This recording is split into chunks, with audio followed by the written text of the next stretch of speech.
Good morning, afternoon, or whatever time it is as you're listening to this, our ninth podcast in a row. This is Earth Medicine Soul Care. My name is Oakwalker, and I'm here with my friend Stronghorse.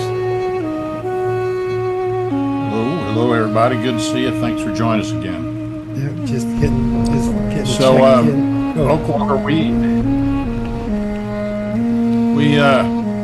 kind of battled around about. We try to keep a thread going in terms of what we talked about the last time, and to pick it up again. And I think maybe we kind of jump off the tracks here a little bit, and I'd like to get into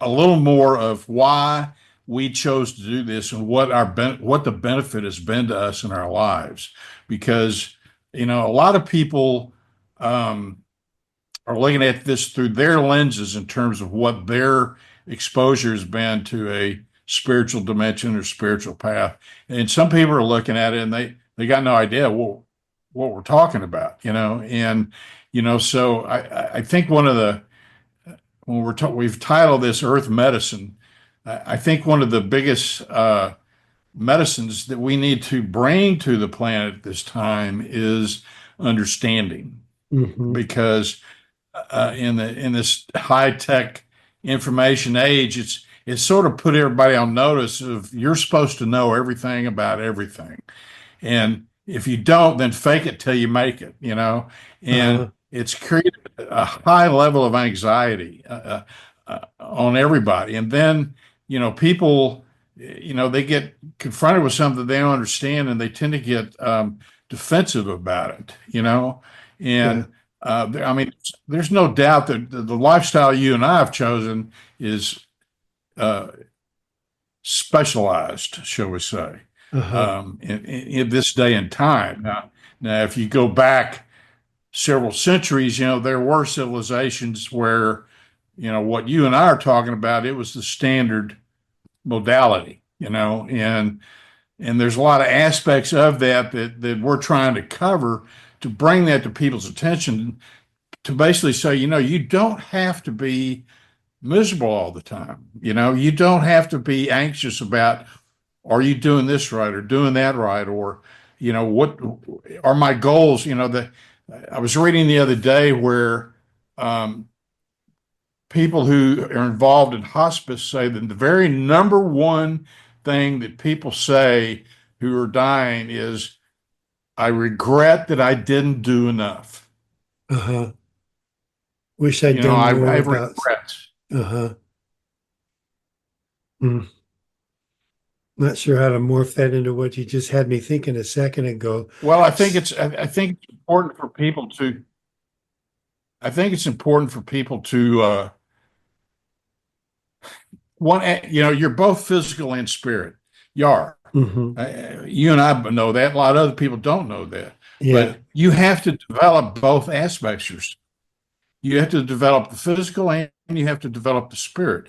And so we're trying to say to people, here's some ways to give that spiritual aspect of yourself some consideration.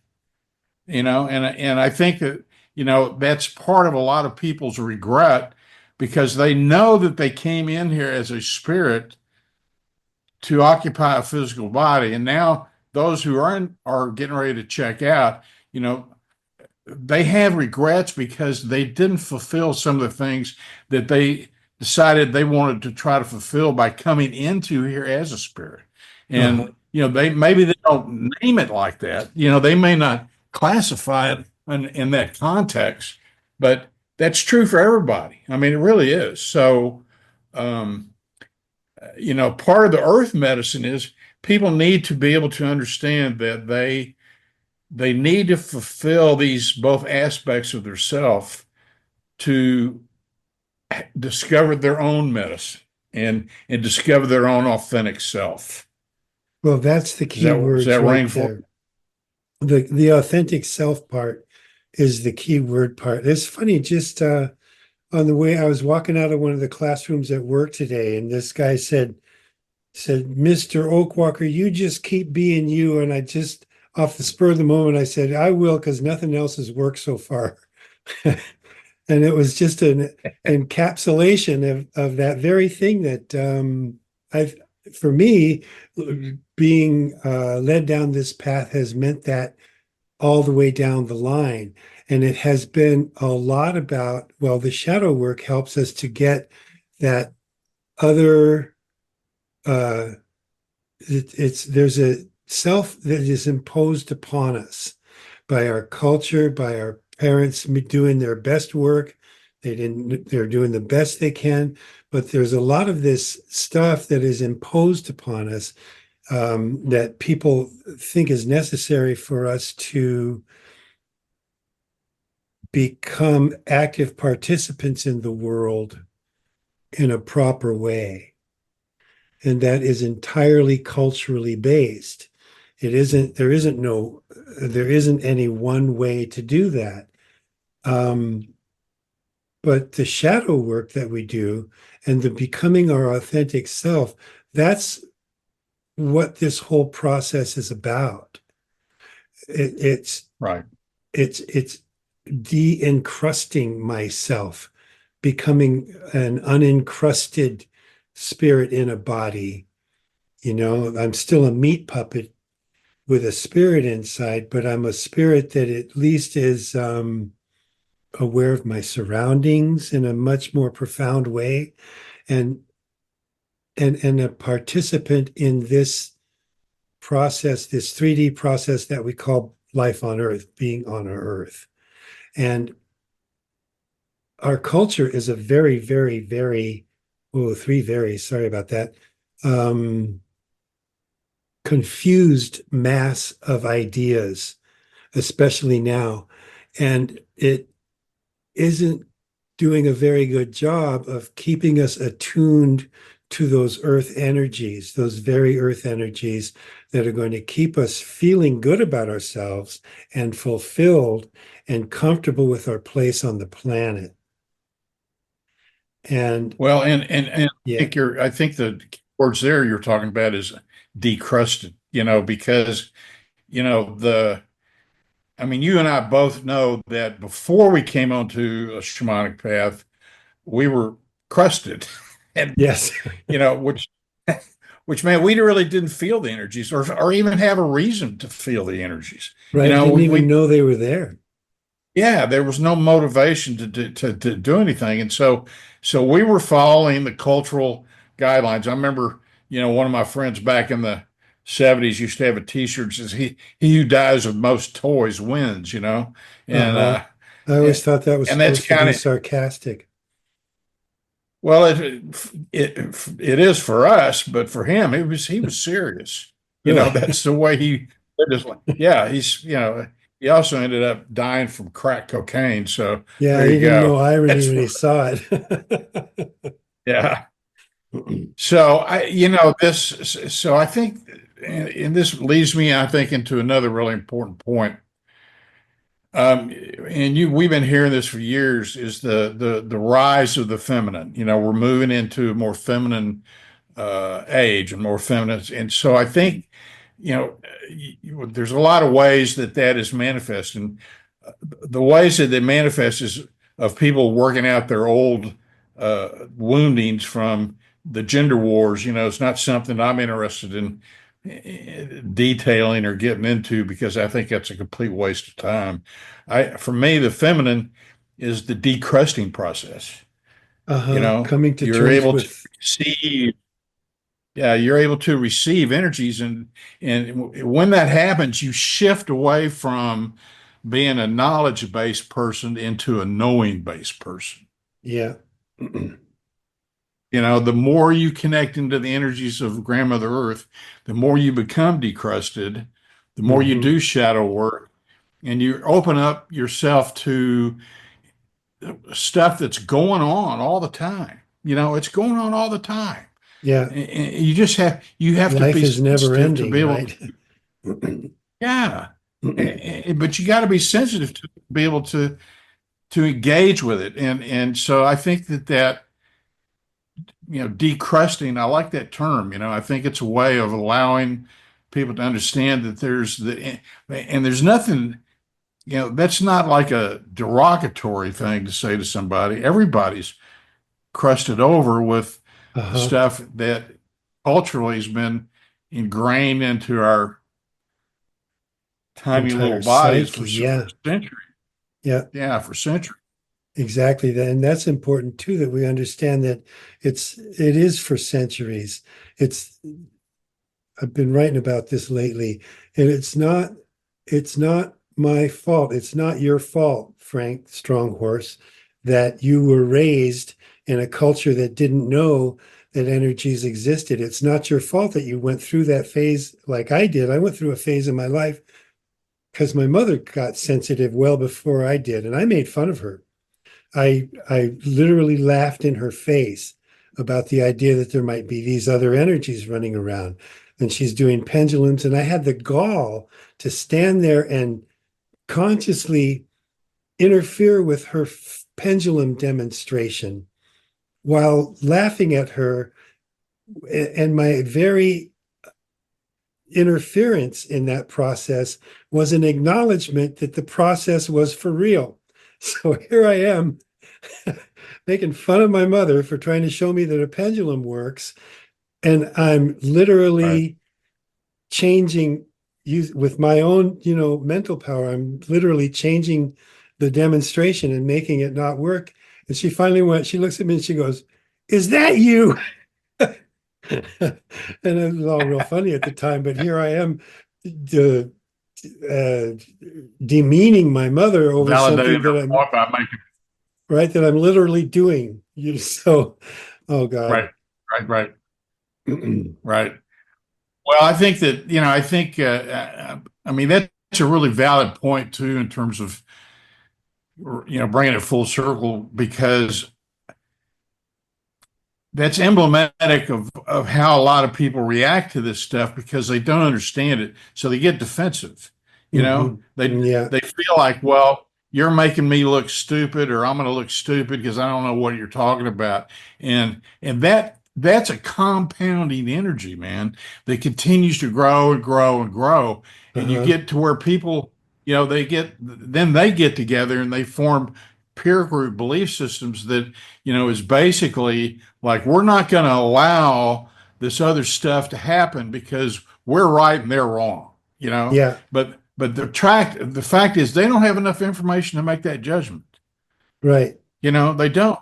They don't. And so, there's this polarization in this, battle of the wills. And Hmm.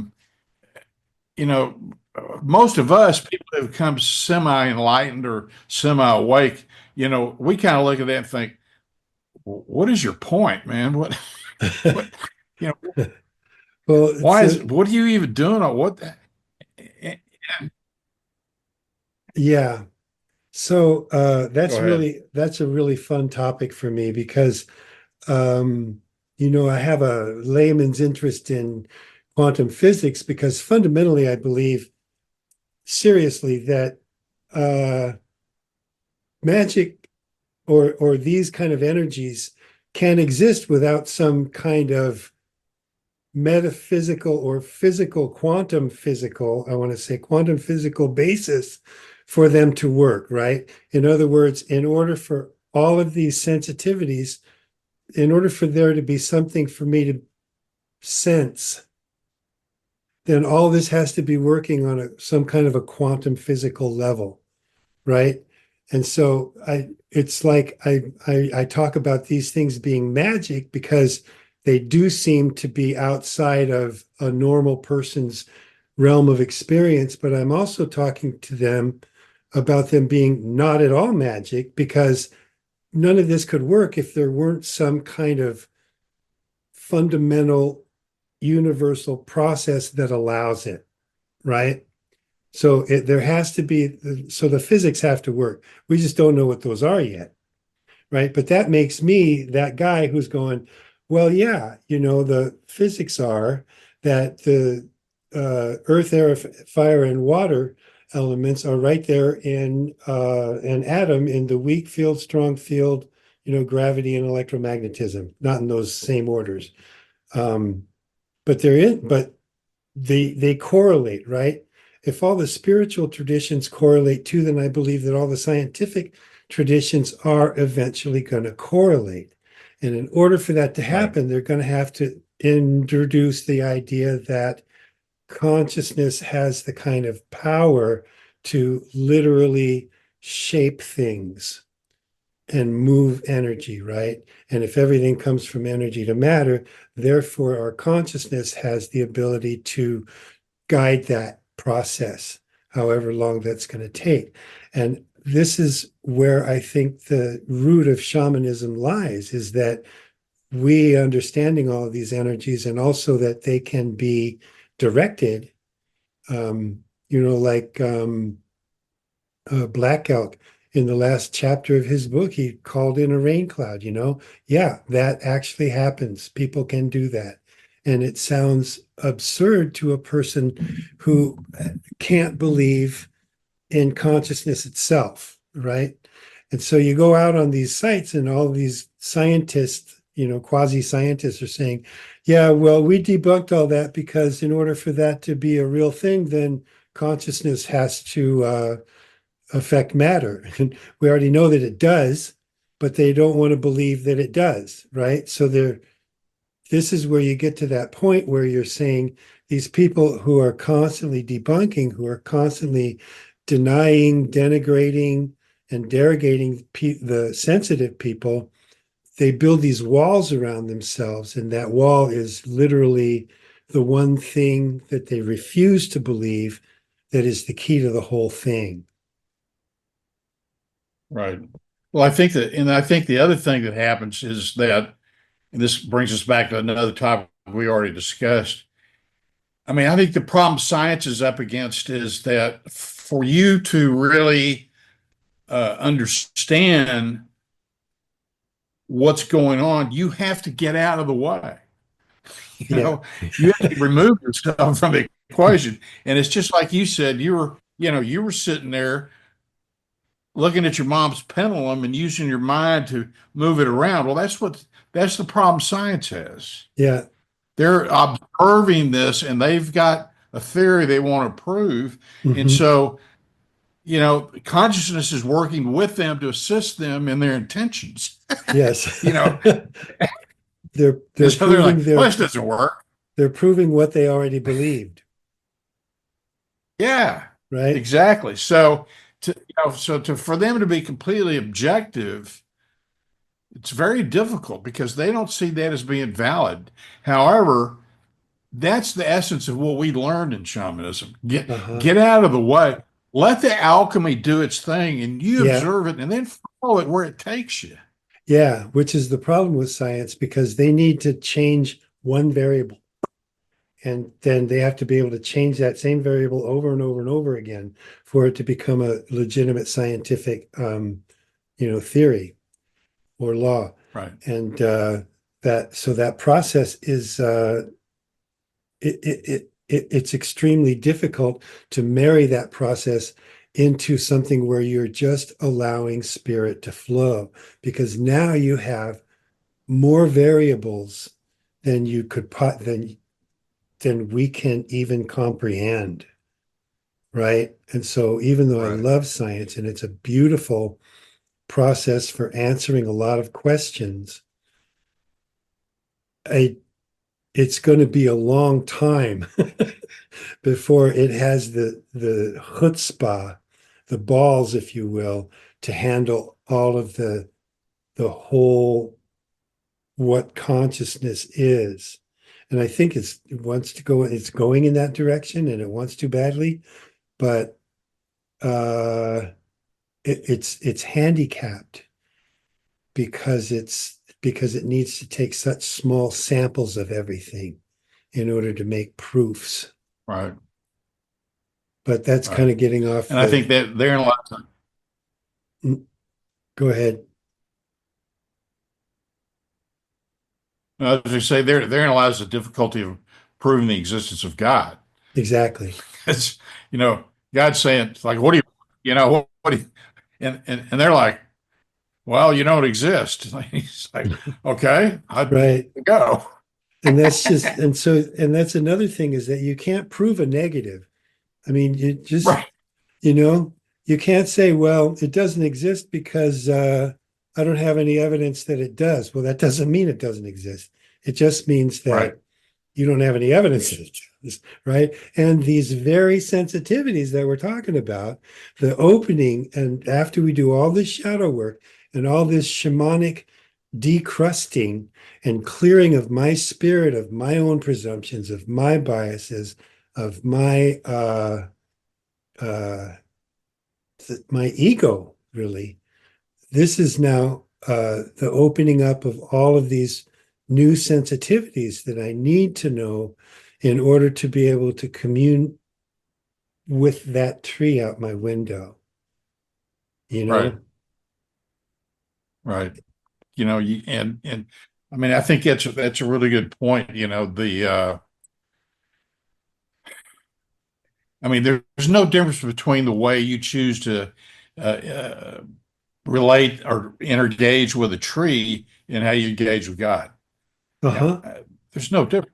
There really isn't. I mean, if you're going to sit there and look at the tree and say, "Well, that tree doesn't have consciousness." I remember somebody on Facebook had posted this saying of this of somebody hauling off this gigantic redwood, and I put on there, I said, I said, that grandfather tree's got more wisdom than any group of people on this Facebook. And Not somebody responded back, confrontational says, at "Are all. you really serious?" And I said, "Yeah, I'd try to explain it to you, but no, I'm not going to do that." It Yeah, because something has to happen on an individual level. Okay. As a matter of fact, and it took more than one thing for me. It took that pendulum incident, for example, but it also took, I mean, one of the big things was there I was warming up to do my Tai Chi one day, and the teacher's going, just imagine there's energy leaving your fingers and it's washing up against the wall, and all of a sudden, whoa, I could feel it. It was like my fingers had more mass, right? And that now that there was something dragging them along as if I had attached ribbons to them or something, and I could literally feel it in my hands, I could feel it in my elbows, I could feel it all from my shoulders all the way down. And I realized that there is another form of subtle energy going on here. And I just felt it. And that was the kind of proof I needed. And I don't see a lot of people just walking down the street one day and going, Bing, oh, hey, I think I'll be a shaman because that sounds cool. Everybody needed to have some kind of an experience. Most of the people in my circles, for example, went through a period where they believed they were insane because suddenly uh, they could sense what another person was thinking or feeling, or they were they could tell that a dolphin was sad at SeaWorld. That was one of my Right. big ones too. I started crying at a dolphin show one day. Um, these things, um, the birds in the trees, suddenly it looks like they're looking at me and talking to me. It's not like, oh, hey, bird, there it goes. Now all of a sudden it's sitting on the fence. It's going, you haven't filled the bird feeder in a while, dude. Hello, hello, and this is a whole different way of looking at the world than just getting in my car and I driving got to work.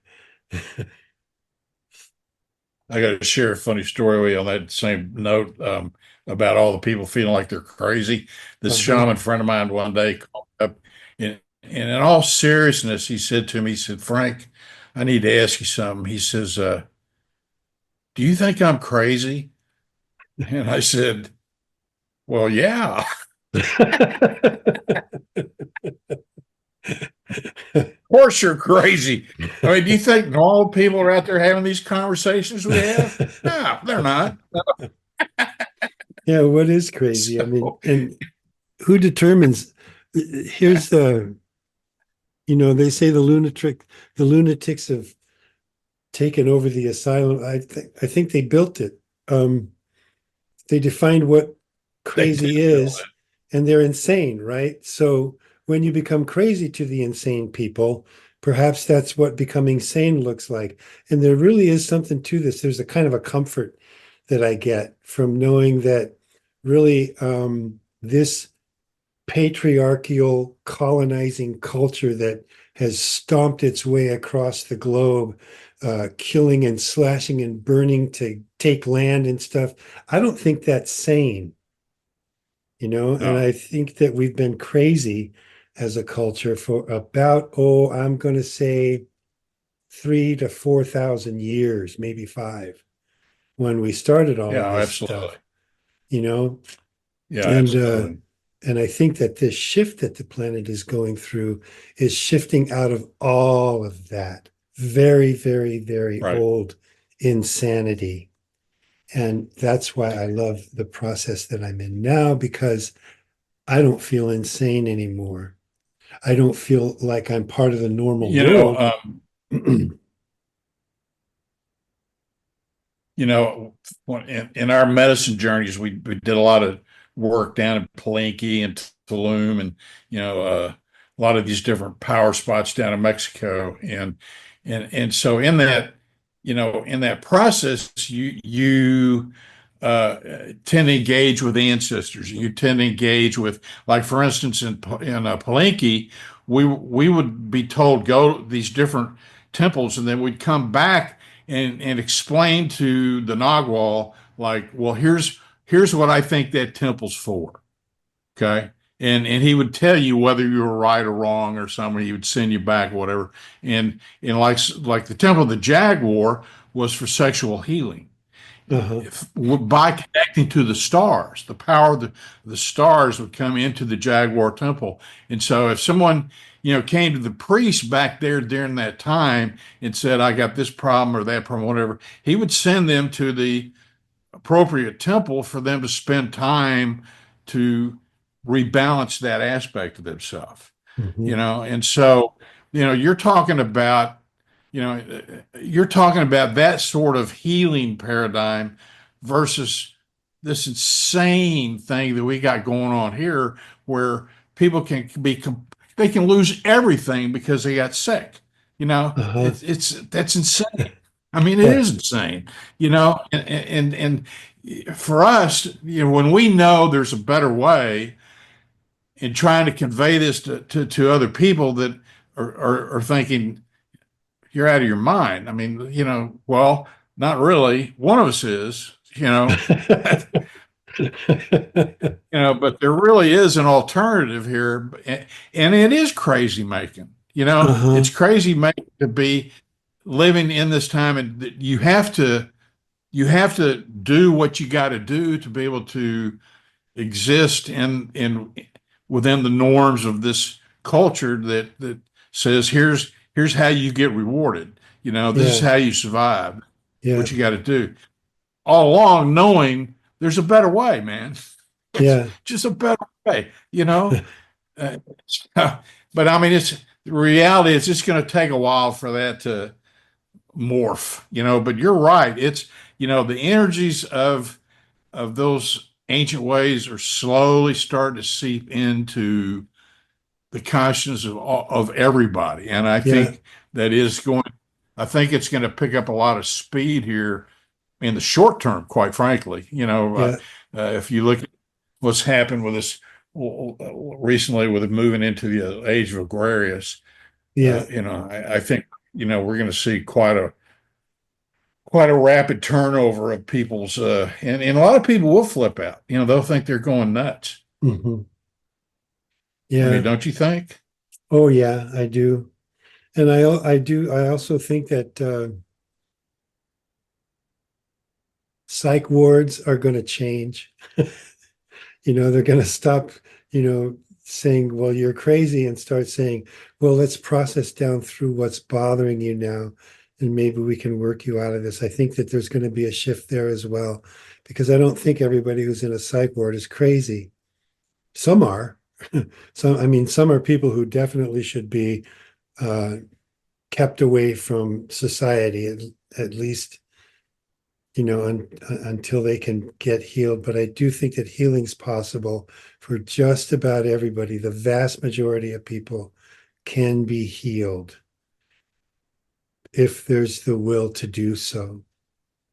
And they have to have it too. You can't heal somebody who doesn't want it. That was a hard lesson for me, trying to heal everybody. Right. Well, I think the morphogenic field has to be able to be at a state of knowing, so Uh-huh. that that's those energies that alchemy can be created, so that the healing starts happening natural for everyone, as Mhm. opposed to, like you said, people asking, what do I need to do? And it's often referred to as the 100th monkey theory. Yeah, Um, and I think that's going to. I think we're pretty close to it, quite frankly. I I think we're getting agree. there. Yeah, I do too. Anyway, we have run out of time. Let me thank everybody and let them know that we have a new website. It's earth-ems.com. And we're opening that up as we speak now. And we're going to use that as a place for you all to touch base with us as we move on forward through this process of becoming novitiate podcast guys. Okay. I want to say thank you very much to everybody, and don't go away.